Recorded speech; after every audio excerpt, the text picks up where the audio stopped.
All right, guys, we are live on Saturday, July 13th at 3 p.m. Eastern here from Tampa, Florida. We are streaming on both YouTube as well as X, trying to get the message out there however we possibly can.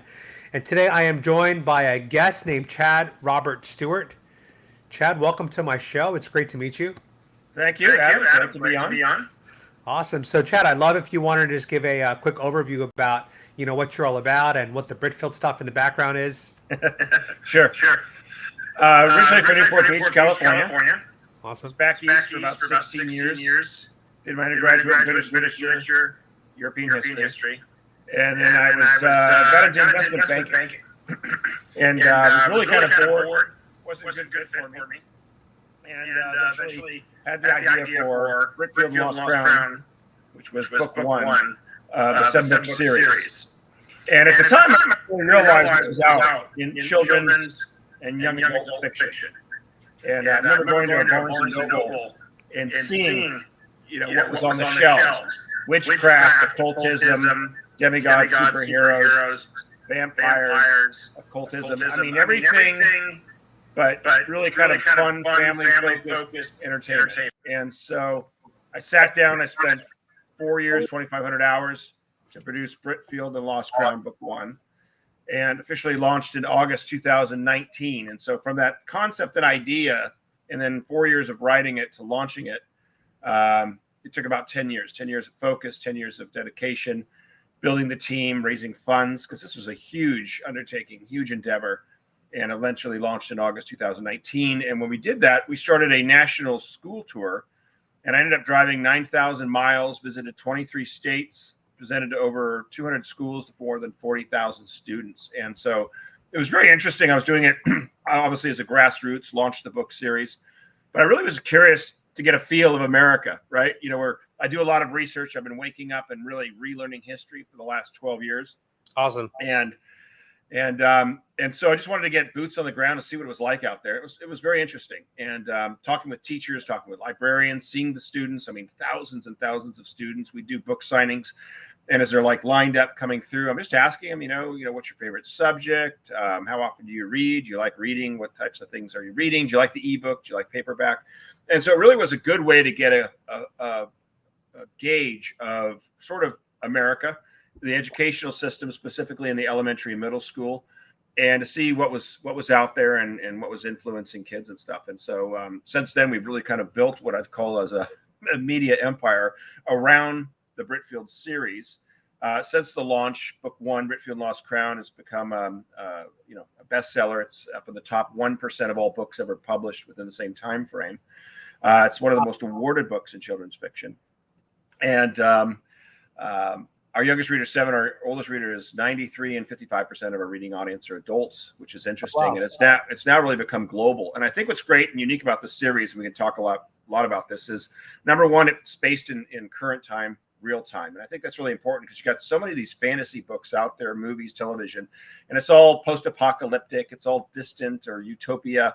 And it disconnects kids from reality, number one. And then number two, these types of programs disconnect kids and makes them feel less than they are. You know what I mean? If I was just a witch, if I just had magical powers, if I was just a superhero. And so it makes them feel less than they are. And I think all kids are born amazing. I think all kids are born creative. I think all children are born with wonderful talents if given the opportunity to use them or flourish in a good environment. And so, yeah, it's become much more than a book. It's a movement, and it's a movement in literature, literacy, creativity. We're trying to bring creativity back into the classroom, and media and film. And I think what's great about the book is you're reading it, as the children reading it, as adults are reading it, they're learning about geography, art, architecture, history, and culture. It's about family, friendship, loyalty, courage, hope, and faith. We love those themes. Yeah. Those are great themes. Yeah, we hit the 4 C's: creativity, critical thinking, communication, and collaboration. So quite frankly, as a child is reading this, a student's reading this, even adults, they're learning all this stuff. We like to call it stealth education because it's the main characters, Tom and Sarah, starts in England, up in Yorkshire, current time, and they escape from this terrible orphanage. And as they're sort of being hunted down by this illustrious detective Gowerstone and other forces, if you will, police and the government and things like that. You know, they're constantly faced with these problems and they have to sort of think their way out of it. Sometimes they get help from others, which is great. That sort of serendipity that we all, you know, get help from others out there when we need it. Yeah. And so it's just a very powerful story, powerful narrative. And then we launched book 2, takes place in France. We launched that in July 2021.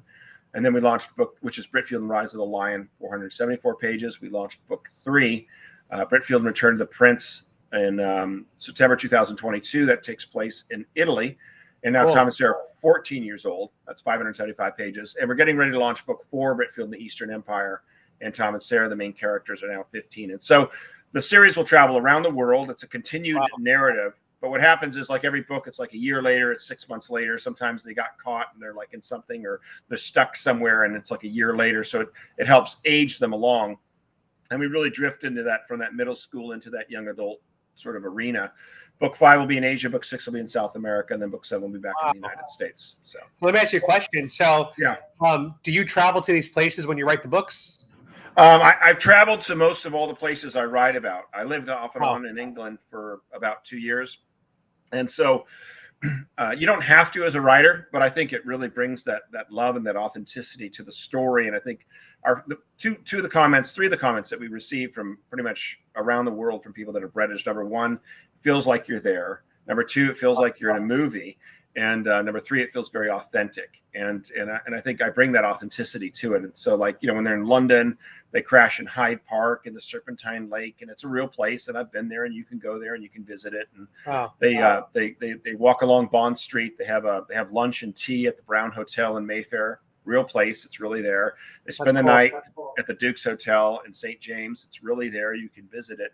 And so, yeah. So again, you don't have to as a writer, but the 2 things you learn about writing is, number 1, you write about what you know, and you write about what you love. And that's what brings the passion to your stories. And so I love England. I like the Brits. I like the history. I like the architecture, the culture. And even same thing with France. You know, I've enjoyed France. I've enjoyed Italy. You know, I've been to Vienna. Book 4 takes place in Vienna, starts in Vienna, ends up in St. Petersburg, Russia. Been to Russia. You know, so it is very cool. And it's like, I don't have a photographic memory. I'm still doing my research. Like when I'm describing Oxford University, people are like, wow, I can't believe your description. And I'm like, I don't remember that stuff, you know, but I'm bringing in the essence of what it's like to be there, the feel of the academic world, a bit of the haughtiness of some of the students, you know, the arrogance, the high street, just the feel and stuff. And I think that's what I bring in, that passion I bring into it. So I've lived in Asia before. I've lived in Thailand and Vietnam. Where in Asia is your book going to take you? Yeah, it's really cool. So I'm done with book 4. We're launching in two months, and so I'm excited about that. Book 4 is coming in right around 460 pages, and so it's interesting. It basically, book 4 kind of ends in Siberia, of all things, and so book 5 will start in South Korea, and then it will move its way to Japan, and then other parts of Asia, which I haven't quite picked yet, and probably the Philippines, and then might end in Australia, which would be kind of cool. And then book 6 will take off and probably start in Brazil. And what I'm doing now with the narratives, starting with book 4, is it's like 10 countries. So whereas book 1 was England, book 2 is France, book 3 is Italy, now I'm incorporating all these countries. Like in book 4, starts in Vienna, moves its way to Bratislava in Slovakia, goes to Prague, beautiful scene in Prague, just beautiful city, goes to Krakow, Warsaw, Poland, parts of Berlin. We have the Baltic Sea, Lithuania, Estonia, Budapest, and then finally Russia. And so it's really a neat way for you as a reader to experience like this fast-paced action adventure series, but travel to real places. I'm not taking you to Narnia, I'm not taking you to Hogwarts, you know, places that technically you really can't go and visit that aren't real. And we've had a lot of kids and parents that have read the series, that love the series, and have taken their kids now traveling. And so I'm doing a lot of things with this Britfield series. I'm trying to elevate literature now and get it out of this mire that it is, in this agenda-oriented mire where they're peddling stuff or pushing agendas, and just write good, clean, family-focused, fast-paced content. And so we're also having a huge impact on literacy. So that's amazing. Now, if someone was to read the book, what is the reading level of the book? Yes. It's interesting because book one, the two main characters, Tom and Sarah, are both 12 years old. And book one is really designed, if you will, sort of at that middle school level. 13, 14-year-old readers will enjoy it, but they don't tend to like to read down. They like to read up. But really, depending on the level that a child's at, we've had 7, 8-year-olds that are reading Britfield Lost Crown. Sometimes parents will read it to their 5 or 6-year-old, which is really great. I love that involvement with the parent and the reading to the kids. But I do escalate it. So in book 2, they're now 13 years old, which is kind of a bridge into young adult. Book 2 is sort of my Empire Strikes Back.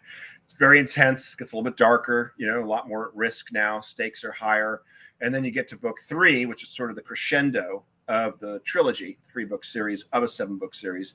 And they're 14 years old, and it takes place in Italy. It's 575 pages. So the writing is very sophisticated. I use a lot of vocabulary. I use great sentence structure, and we can talk about sort of the writing technique and why it's having such impact, literally just not just across the nation, but globally.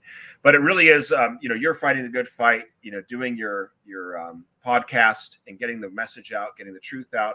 And we're all called to this right now. And to me, it's an extraordinary time to be alive, and it's an extraordinary shift globally. And this is my contribution, trying to elevate literature, our investment is in the next generation of children and educating the next generation of children. I mean, kids are reading this now, and they're connecting to real places, real characters. They're learning geography, art, architecture, culture, and history. And they're learning critical thinking, communication, collaboration.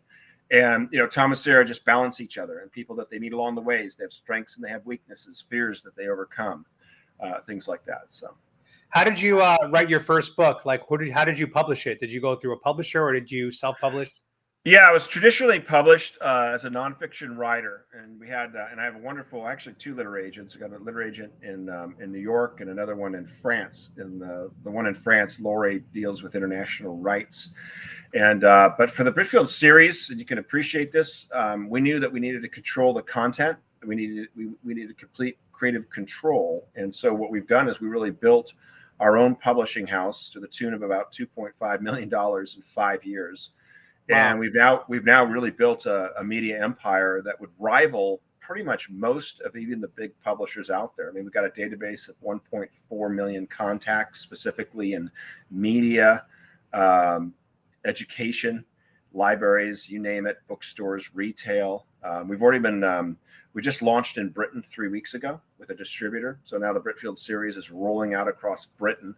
We've already translated into Polish. So the trilogy is already translated into Polish. And we had record sales last year. Why did you choose Poland? Are you Polish? I'm not. No. We're at the London Book Fair, and we're at the Frankfurt Book Fair every year. And these are sort of the Oscars for the world of young adult fiction. And wow. It's where all the countries are represented. And so it's kind of serendipity. We're just about to be published in South Korea and Japan, wow. which would be huge. And we've got another 18 countries that are interested in buying the rights to the Britfield series.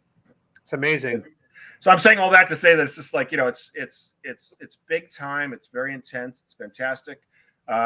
We're moving into pre-production of the first of 7 major motion pictures. This is the Britfield script finished. I was actually going to ask you, this seems the way I'm looking at the aesthetic of the website, and it just looks like it's built for like a Hollywood movie. Yeah.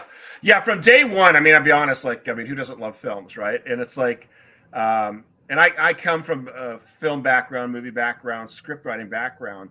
And so really from day one of writing Britfield, I'm already thinking, the movie. And that was like 12 years ago. But you have to sort of contain yourself because things take time. And we had to build a team. We had to build the infrastructure. We had to build the brand. And we've been working on the first of the 7 movies for about 2.5 years. And we will now start shifting in the next couple of weeks. And you'll start to really, frankly, start to see a lot of things start to come out for Britfield. If you can imagine, everything that we've done for 5.5 years has been what would be considered a soft launch. And now, as of July, we're going global with the series, and we're moving into the next phase, which is exciting. So, yeah, you're looking at live action movies. We've already got our roster of potential directors and actors. We'll probably be filming most of it in England based on that authenticity, and British actors. and then the second film will be shot in France, and the third one will be in Italy. Does this And mean, yeah. does this mean that Tom Holland is going to be cast in the movie? No, he won't be. But I know you're He's talking like, about. whenever I hear like British actors, he's the first one that comes to mind. Yeah, there's one out there. His name's Andrew. I can't think of his last name. Plus, I got to be careful what we say. But he's perfect for the role of Detective Gowerstone. And then there have been like other actors. There's Thomas Sawyer like crash land in Oxford in book 1, and they meet Professor Hainsworth, and he's this great old sort of stuffy professor, burned out, right?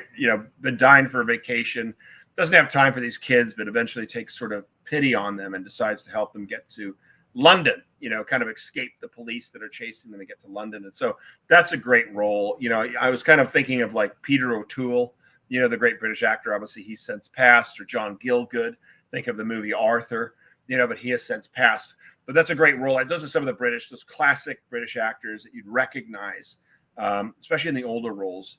The young roles will probably be up and coming, British actors, and because it's going to be a long haul. If we start filming in England in spring next year, which is our plan, Wow. we're going to be we'll roll in, ideally we'd launch the movie November or December of 2025. It might be 2026. But once we have it wrapped in the can, if you will, we're going to be ready to go into the next movie. And there might be a break, some other actors are doing some of these other roles and stuff like that. But we're going to be moving right onto the second movie, right onto the third movie. So you're looking at every 18 months in a perfect world of another Britfield movie, not long gaps of 4 years. I'll start the second script next year, February, and that'll already be ready to rock and roll and stuff. And I do collaborate with a lot of experts. So it's not just, me, myself, and I. We've got a great team. We've got great graphic designers. You can see the covers behind me. I mean, the people we work with are amazing. And they work with a lot of the major studios, but they also work with us, which is great. And their quality is phenomenal, and they're reasonably priced.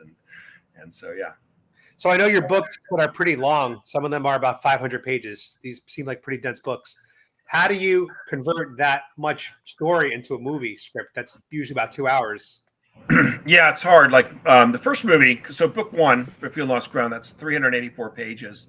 Obviously, the easiest one to convert, and it's tough. The first movie will be 2 hours and 15 minutes. I'm not trying to push the envelope to 2.5 hours.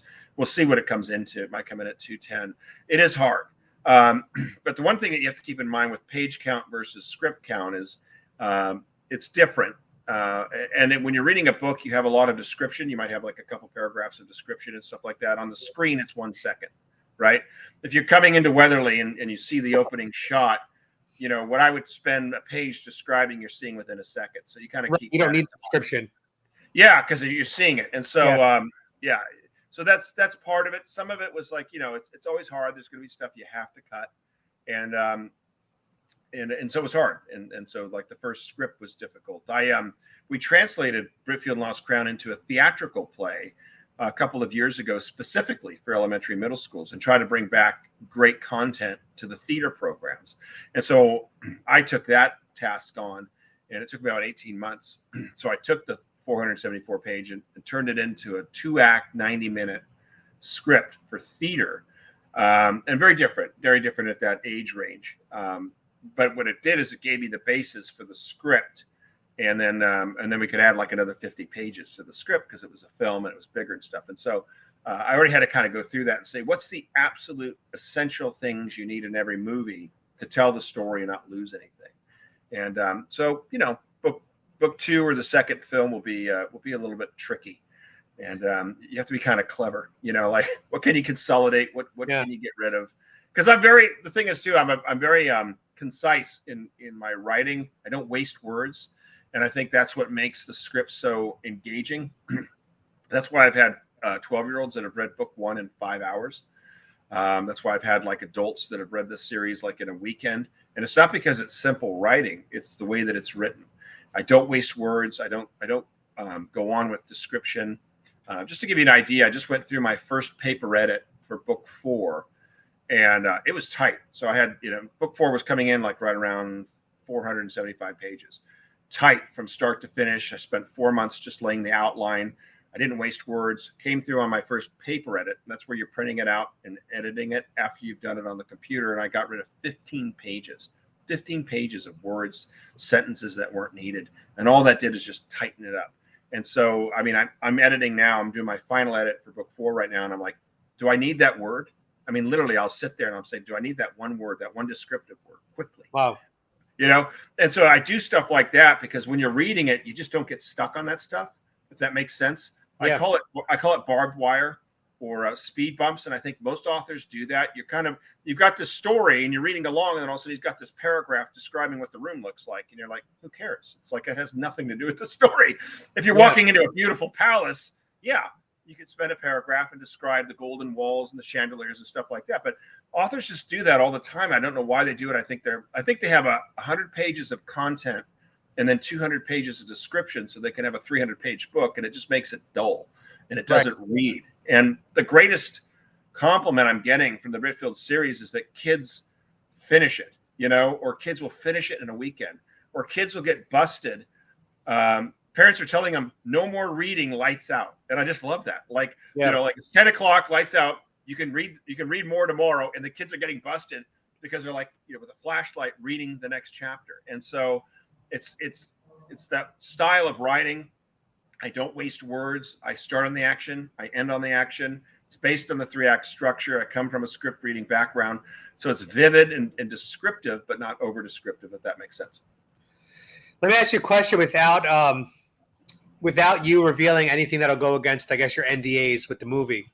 In your ideal world, like, what do the characters look like? Like, who would you cast if you could, anybody, an American actor for these 2 characters? Who would they be? Like, who comes to mind? Yeah, I have my my roster list of British actors, and again, we want to sort of cast British for the British movie and French for the French movie. Although a lot of the British actors roll into the series, and so they'll get it. Right? Yeah, they'll be the key characters that continue onward. But I am looking at I'm trying to think of some of the actors' names. Bill Nye is one. He's the actor from Love Actually, if you remember, and he was in some of the Pirates of the Caribbean. He was in one of those movies. He's an interesting actor. He's very cool. I kind of see him as Professor Hainsworth. He's one of the ones that I'm looking at. I can't think of him offhand actually, but I've got the list in my mind. So yeah. Awesome. So if someone wanted to buy these books, where can we get them? Yeah, the best place to purchase right now would be our website. It's Britfield.com. It's an award-winning website. You brought it up a couple of times. It's really cool. We're always updating it. It's got 100 pages worth of information, 400 pictures of England. And so what's kind of cool about it is as you're going through it, there's our sort of page where you can buy them. There's our trilogy. Book 4 is coming soon. This is all 3 books for $50? Yeah, it's very fair. These are signed. These are signed books too. I'm not going to be signing them much longer. Obviously, we're available on Amazon and Barnes and Noble and all the other. Even the paperbacks are signed. The trilogy. Yeah. Wow, for $50, you get all 3. Yep. Yeah, it's a good price. That's really good. There's our Britfield play package. If you go to the top there, actually, if you want to click on that, and then it'll take you to I think it takes you to the play. That's a simple version. Yeah, there it is. So yeah, this is everything you get. So kind of go back up. So you get the entire actor script, director's script. You get we have over 28 sound effects. We have 54 digital slides. It's incredible, and it's got speaking roles for over 30 actors. So it's pretty cool. But yeah, if you want to go to the top, you can see our picture. There it is. That's cool. Yeah, go on. You click on the play at the very end there. Yeah, this is kind of cool. So this is the play. This is from our pilot program over 4 nights. These are the kids actors. Isn't that great? It was really cool taking this book and turning it into that. And then if you go all the way down, you'll kind of see the whole. And there they are. There's me, and there's 30 actors, 4th through 8th grade, and it was just amazing. It was incredible. And where was this in England? No, this is actually in Southern California. Oh, this is okay, cool. So this is like local. Yeah, private school in Southern California. So. Oh, that's awesome. That's cool. So, like, I mean, look, I haven't read the book. This is my first time hearing about it. Was talking to you. I'll admit I'm not the biggest reader in the world. I mean, when I grew up, Sure. I did read a lot of comic books, and that was pretty much about the extent of my reading. But me looking at this, it kind of has the aesthetics of Harry Potter, but based in reality in a real world. It seems like. Yeah, we got a comment I was reading a couple days ago. It was so cool, and it was from an older woman, and she said she goes, "I love the Britfield series." She goes, "It reminds me a lot of James Bond, That's but cool. with more characters and a bigger purpose." And I thought, wow, what a great line. We've had a feedback from like the Epoch Times that said it's a combination of Dan Brown and C.S. Lewis. We had feedback from book 3 that you're now up there with Lord of the Rings, and so it's really cool that we're in this wonderful arena of great authors, Lewis and Tolkien and Dickens, and yet it's current time and nothing's been compromised. It's not heightened fantasy, if that makes sense. It doesn't have the witchcraft element to it. It's all authentic and real. So I googled Britfield, and one of the first results that came up under people also ask, is there a Britfield movie? Best-selling award-winning adventure novel Britfield and the Lost Crown will become a feature-length live-action movie, the first of 7 films. Pre-production is tentatively planned for spring 2024, which is what you said, followed by principal photography in England and Eastern Europe in the fall of 2024. There you go. That's pretty cool. Yeah. That's pretty awesome. Yeah, we're excited, and we're excited with the launch of book 4. I want to point out that on Amazon, it is rated 4.7 stars. So this is obviously a very well-liked series. And we, as viewers, should be honored that we have the author here. That I think once he gets to Hollywood, he's going to become an even bigger star. And this is pretty cool, man. We actually anticipate that we'll outsell the Harry Potter series in the next 8 to 10 years, and we're on that trajectory right now based on based on our sales. And we actually predict that the first movie will be one of the highest grossing films in cinematic history. I think you're going to see a 1977 Star Wars moment with this movie, where it takes the nation and even the globe by surprise of just this exciting, fast-paced, fun family movie where grandparents can take their grandkids, parents can go out and take the kids to finally see something that's good. And you're going to have kids that are going to come back and see this 4, 5, 6, 10 times because it's just so exciting and so fun. And what it does is it's feeding your soul. You know what I mean? All this other stuff is flash over substance and nonsense and silly. And, it's kind of stimulating at the moment, but doesn't leave you with anything. And I think Britfield's just authentic and real. And it's just impacting, the nation. Awesome.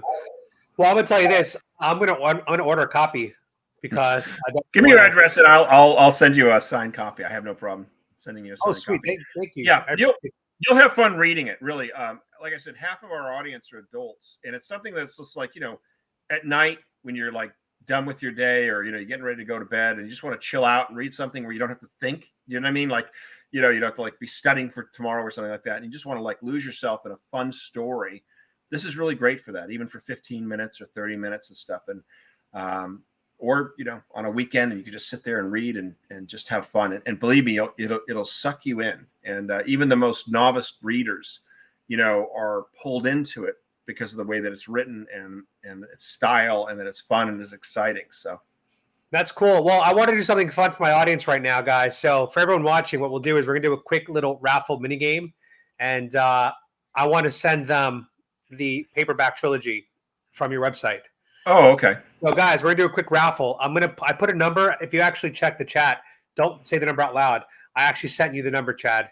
So the first person that guesses the number that I sent to Chad between 1 and 25, we are going to send a free copy of the trilogy to books 1, 2, and 3. We're going to make sure we order from the website, so you're going to get the signed copy.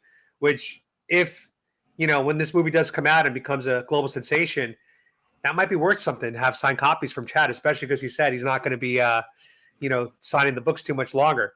So whoever types the number from 1 to 25 first gets it. All right, we got some numbers coming in. 1 to 25, whoever gets the number is going to get 3 signed books from Chad. And the number hasn't been typed yet. We have a few guesses coming in. 1 to 20. Oh, look at that. 1 to 25. Come on, guys. You can take multiple guesses. The first one that types it is going to get the copies of the books. Oh, I see someone mentioned about Hollywood. Don't worry about it. We have complete creative control. So we're doing it independently and outside of Hollywood. So no, if we were to go to Hollywood, they would screw it up because Hollywood can't make anything decent. Well, the problem with Hollywood is they make everything woke these days. Yep. Because It's compromised. Yep. Sure, you have a vision for what the movie's going to look like and what the characters look like. But no Yeah. matter what you have, if the characters are white, Hollywood is going to make them black, Native Sure. American. And honestly, like when a lot of these movies are based in certain areas of the world, there's a specific demographic that usually is associated with that. Yeah, and that's just it. I mean, when I'm in Asia, guess what? A lot of the characters are going to be Asian because it fits Right. that market. When I'm in Eastern Europe, you're going to have that mixture. Italy, you have Italians. So Yeah, come on. People are still guessing. Oh, this is awesome. I love it. I just got them throwing numbers out there. Come on, guys. You guys are a lot of the numbers are in the 20s right now. We got to go a little bit lower. Come on, just type in all the numbers. That's great. I love it. You got a good crowd here. Someone's gonna win. So I'm going to be honest with you, Chad. My audience typically comes to me for what's it called, political content. Sure. Yeah. My channel is focused a lot on American politics, the election coming up, but I also do like to touch on cultural issues and social issues too. And books and movies are part of that. I appreciate that too, and I think it's fun to talk about Britfield because it's fresh and it's different. And trust me, I could talk about any of those topics. I've gone deep down the rabbit hole. I was on John B. Wells. He's one of the old greats, classic out of Texas. I was on his show Monday night for an hour and a half. We talked about the dangers of AI and what privacy meant. So we talk about these topics, but the thing is you're talking about it all the time, and you got guests that are coming in on it. Like, hey, I frankly hate to focus on that stuff because it's negative, right? And it's unfortunate. And so I like to get kids. I like people to be inspired that things are happening out there. It's like we're having a huge impact on education, on literature right now. Our focus is the next generation of children, and so awesome. Well, we got a winner. Oh, look at that. All right, cool. First person to type the number 8 is Joji. And just so you know, Joji is actually, I believe, a Japanese Hawaiian actor. Oh, okay.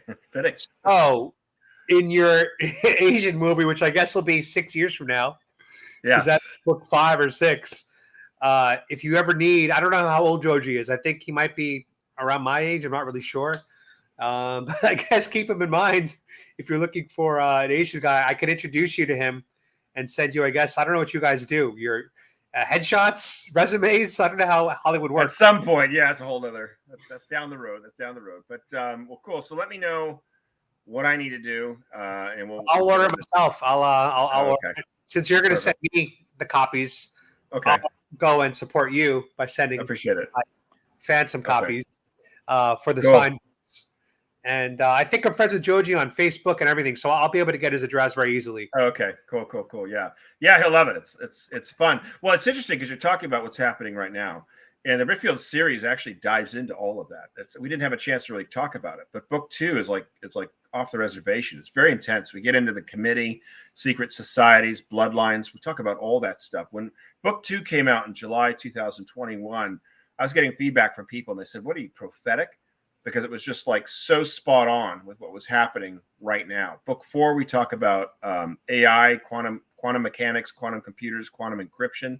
We talk about manipulation of the stock market, financial market that they're trying to crash, the introduction of the digital one world currency, Wow. and all these other topics. So that stuff's threaded through the series, not forced through it, threaded through it because it fits the narrative and makes sense. And so you want to know what's going on behind the scenes. You read the Britfield series, and it's going to wake you up a lot more than probably most of the content that's out there.